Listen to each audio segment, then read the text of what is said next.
Hi, thank you for joining us. My name is Natalia Munoz. I'm the news director for Holyoke Media.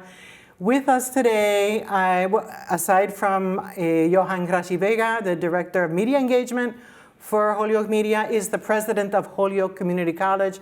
President Timmons, thank you so much. Thank you very kindly for being with us today. To start off, how's it going over there? It's going extremely well.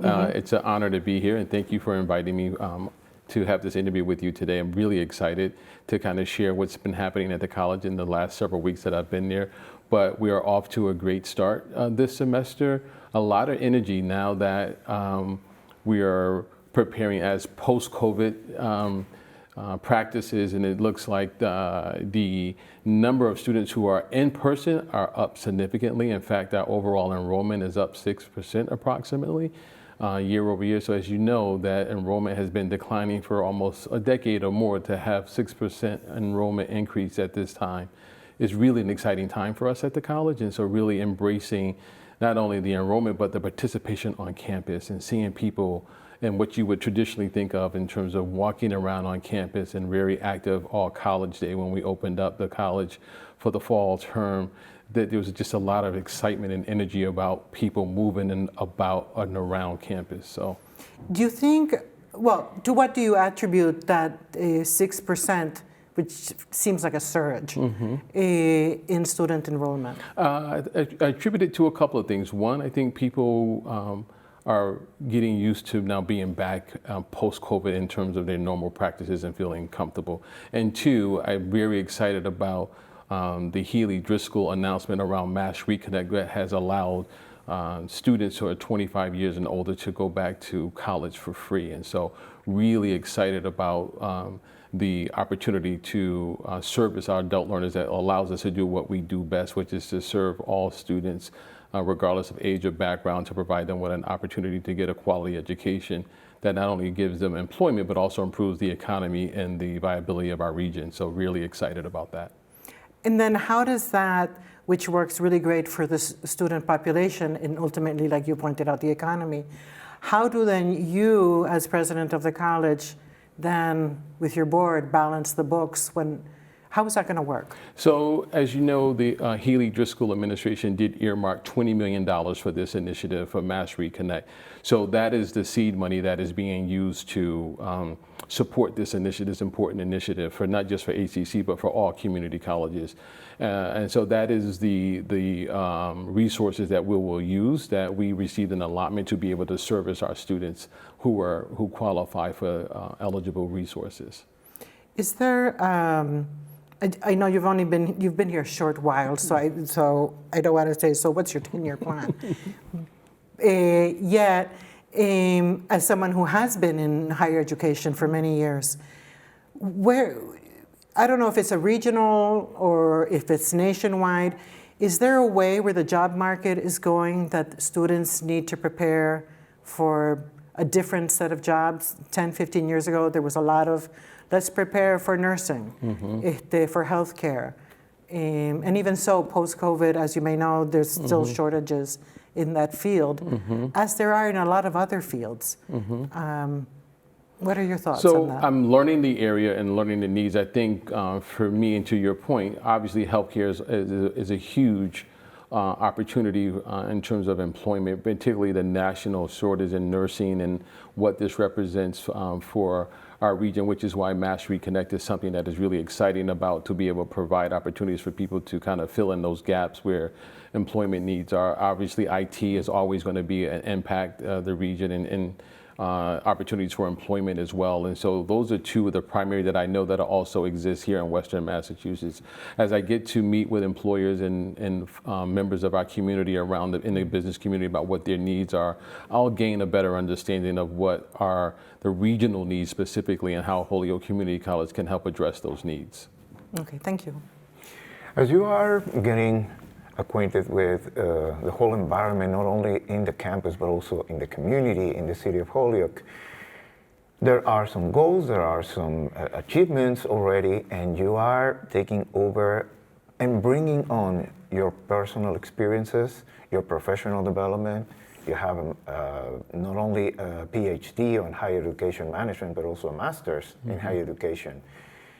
All of this together, and your personal experiences, what do you think needs to be added or feel it could be a great asset to include in the environment of a successful community college like HCC? Well, I think that it really comes down to really 4 areas of importance for Holyoke Community College. One is in the area of teaching and learning, right, and being able to make sure that we are providing certificates and associate degrees that are responsive to the needs of the community and our students. 2 is equity and student success, making sure that we're equitable in how that Holyoke is a place where everyone feels welcome, regardless of your background, orientation, religious beliefs, that's a place where you can come and achieve your academic and career goals. And then also workforce and transfer, because that's a lot of what we do. We either want our students to go into the workforce and be prepared to earn a livable wage, or to transfer to a 4-year institution to achieve their academic goals. And then finally, we want to make sure that Holyoke is around that transcends all of our lifetime, so that financial sustainability is really important, right? So we want to make sure that we position the college to be around for the next 75 years. We recently celebrated a 75th anniversary. So those are the 4 areas that we focus on and that I see as the priorities of the organization and me as president. President Timmons, when we talk about certificates are geared towards programs where it seems that it's as opposed to an associate's degree, which seems to be, I don't even know what I'm talking about. What is the difference between an associate's degree and a certificate? So yeah, that's a great question, and so thank you for that question. Thank you. Certificates are really geared toward the workforce, most likely for someone interested in a specific body of knowledge that will help them advance into the workforce. The associate degree can do that as well, but also students who are pursuing associate's degrees get a more richer, deeper content, as well as it allows them, depending on which associate degree that they're in, to be able to transfer to a 4-year institution. Those are the primary differences between. Certificates are generally shorter in nature. They don't last as long as 2 years. It could be as little as a year or less, depending on the certificate. So those are the major differences: time to duration, and then almost intended purposes. And then so when we talk about certificates and we talk about we're looking into the future, in terms of the job market, and we touched on that just a few moments ago. Is there anything sounding now, when you're speaking with people, are there some careers that are sounding more than other careers? Not at this moment for me. I'm still learning this region, so I haven't had an opportunity to gauge what the specific needs are. I think broad brushly, again, we always know healthcare is going to be an issue, and technology. And then to some extent, manufacturing is somewhat, has a niche market here as well, and just still trying to figure out where the possibilities of growth long term really rest in Western Massachusetts. One of the things that I will say that we all have to think about is the impact of AI and how it impacts what we do and how we do it. And where are the opportunities where, in terms of possibilities for new types of employment, and what the impact of skills that are required to kind of operate in this new AI environment. And thinking in the integration of technology and resources, what has been so far your impression of the campus of Holyoke Community College that recently has been renovated and brought up with many updated and state-of-the-art assets and resources? How does that make you feel? What is that you can appreciate as soon as you started your tenure in last July? Sure, no, great question. Holyoke Community College is a really special place, and I'm not just saying that. It is well positioned for the future in terms of its priorities, our strategic plans, the values in which we govern ourselves by are really, really impressive. We had, to your point, we've done a lot of investment in our infrastructure as an institution, as you know.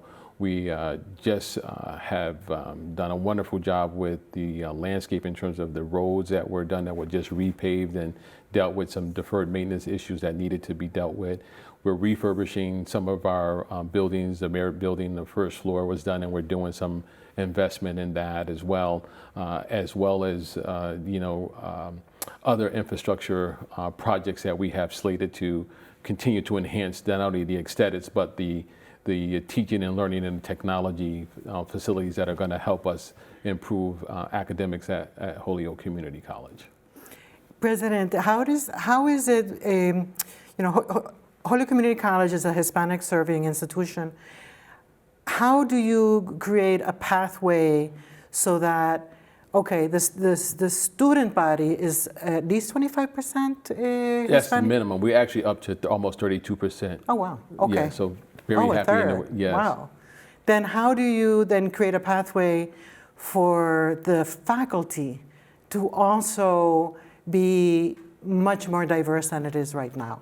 And diverse in all ways that we talk about diversity. Sure. So we have obviously, equity is really part of who we are and what we are as a strategic priority of the institution. We have a plan in place in terms of what we do and how we do it. That equity is a part of all that we do, and it's everyone's responsibility. So when we look to hire, we make sure that we cast the net wide and we try to be an inclusive pool so that we can pull from a rich, diverse group of candidates to make sure that we select candidates who not only represent our student population, but also the community at large. And so it's really done with intentionality that we make sure that students and staff both feel welcome and belonging at Holyoke Community College. It's really important from the standpoint, and really proud of the work that we've done. And now, especially for students, as you know, we have the El Centro office is really geared for Latinx students and helping them with their transition with wraparound services and really providing not only the academics, but also providing the services that help and oftentimes are barriers for people pursuing their degrees. And so that's really important for Holyoke Community College as a community, that we not only provide the quality education, but we also provide the wraparound services that are important for success. As Johan said earlier, you are a doctor, and with your PhD, and you have your master's degree as well, both in administration and higher education. What is the passion that drew you to that path? So thank you so much for that question. So I was raised by my grandmother, and she's always taught me the value of having a quality education, that once you have an education, can't no one ever take that away from you. And she also taught me the value of having a strong work ethic. And so that was really important, in values that were instilled in me at a very early age, that you may not be the smartest person in the room, but no one can control how hard you work towards your goals. And so those were things that stuck with me. And as a first generation college student, that was really what got me through, and I felt this compelling calling to serve, to pay it forward to other folks who were like me 30, 40 years ago, where my parents only had a high school diploma at the time, and college was not an option for them.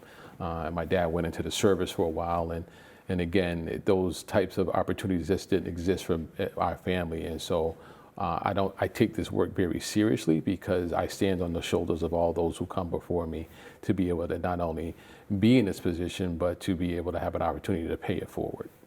Thank you. How do you feel after being here for a few weeks, connecting with people, connecting with the community? What is that you have learned so far about Holyoke? What I've learned about Holyoke, and even Holyoke Community College, is that this is a special place in terms of people who have a sense of pride in Holyoke and Holyoke Community College, and that they see the college as an asset and a partner in this, and helping advancing the college and the community forward. And that really makes it special. There's a sense of ownership, there's a sense of pride, and a sense of collaboration to want to do what is necessary to make this a better place for all involved, for the citizens of Holyoke. And I relish the opportunity to be able to be part of the solutions and to be able to be part of that work. As you think about the years that you will be here, are there any specific things goals that you would like to accomplish for sure? Continuing the work in the areas that I talked about, as I mentioned before, those 4 areas. But my goal in collaboration with my colleagues in the community is why couldn't Holyoke Community College be on a national stage in terms of a model community college where others come to us to see how and what best practices look like for a community colleges. That would be an idea. What will be our specialty on the national stage? And that would be something really exciting that during my tenure, I hope as a community that we can identify and excel at. That's a beautiful aspiration, and I hope you achieve it, because that, as you know, that will have impact for generations to come. Absolutely. And in different states teach differently, teach like history differently. I remember years ago, maybe 30 years ago, that's pretty much how long I've been a journalist, when I wanted to get in touch with UMass Amherst and ask them about what are you teaching besides Shakespeare and Ernest Hemingway? Are you teaching Langston Hughes? No, because that is politically correct. That was their answer. And it was like somehow the topic got stolen and it got appropriated in the wrong way. Mm-hmm. You as an administrator in higher education, but also then that makes you a teacher as well. Mm-hmm. What are some of those challenges to make sure that students and faculty, that they have the tools that they need, that they read the people that they need to read, listen to what they need to listen, like that whole, I was going to say richness in American history. There is richness, but there's also just such a blood-stained history. Mm-hmm. And then how do you take the richness, though? Well, that's a great question. That's really what we try to do at Hook Community College, and trying to move the institution forward. We talk about our curriculum and how we offer our curriculum.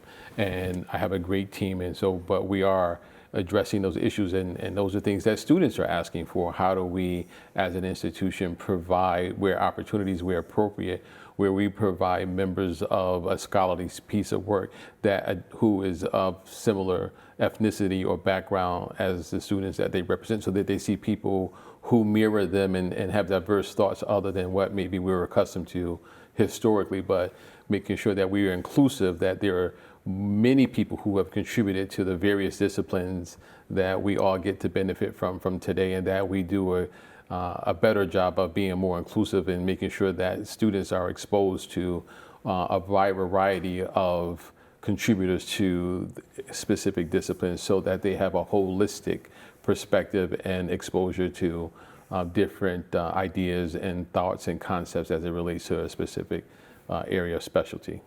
Because President Timmons, as you know, even though this is a rural area, there are people from all over the world in this area. Mm-hmm. The cities that we have in Western Massachusetts have drawn people from everywhere. And HCC in particular, the student body is very diverse. Mm-hmm. And I just wonder sometimes if there's students from, I'm just going to say, from Serbia, for instance, who feel that maybe that their great authors are not being taught, or their, whatever it is. Yeah, and we constantly work on that, as you know, and we make sure that we work with our faculty and our vice presidents of academic and student affairs to make sure that we're trying to be as inclusive as possible as a community, so that we address those needs for sure. I wonder if, can I just ask one more question? If, you spoke about your grandmother, and just like when you enter your office, is your grandmother? She's still alive. She's still alive? She's 90 years old. Can she come visit? No, she's not. Okay. She's not mobile, but Okay. she's still alive, and she's very excited about the opportunity to see my accomplishments. And Yeah. so it's really been a full circle. She's been along the journey the whole time, and I hope I serve as an inspiration for others to say, I'm glad that we have some young men in our audience, because I want you to know I was never the smartest kid in the classroom. In fact, I'm very intentional that in my high school, out of 376 kids, I was 368 in my senior class. So I need you to know I had a learning disability that wasn't identified, and so I had to overcome those things and later in life and learn how to compensate for that, and then learn to be a better student and disciplined to be able to be productive in the classroom. And so I hope that, you know, what you see here today is not how I started, that I started from very humble beginnings, very poor. Me and my brother were separated because my parents couldn't afford both of us. So these are the challenges that, you know, we had to deal with, but through hard work, with support and with mentorship, I was able to be successful. And so I hope, again, to be a role model to say that if you put in the work with the support, things are possible. So I'm glad to see these young men here today. Thank you, President Timmons.